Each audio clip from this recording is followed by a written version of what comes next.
బంగ్లాదేశ్ రాజధాని ఢాకాలోని భారత రాయబార కార్యాలయంపై రాడికల్స్ గ్రూప్ దాడికి ప్రయత్నించడం కలకలం రేపుతోంది.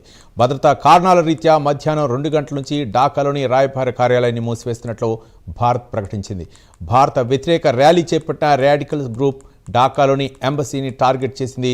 లోపలికి చొచ్చుకెళ్లేందుకు ప్రయత్నించిన నిరసనకారులు బంగ్లా భద్రతా బలగాలు అడ్డుకున్నాయి.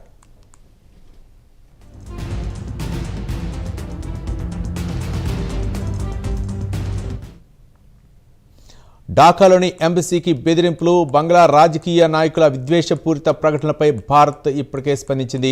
ఢిల్లీలోని బంగ్లాదేశ్ రాయబారికి సమన్లు జారీ చేసింది. భారత్ నిరసనను తెలియజేసిన కొద్ది గంటల్లోనే ఢాకాలోని ఎంబసీపై దాడికి ప్రయత్నించారు. గతేడాది జూలై, ఆగస్టులో రిజర్వేషన్లకు వ్యతిరేకంగా బంగ్లాదేశ్ యువత చేపట్టిన ఆందోళనలు హింసాత్మకంగా మారాయి.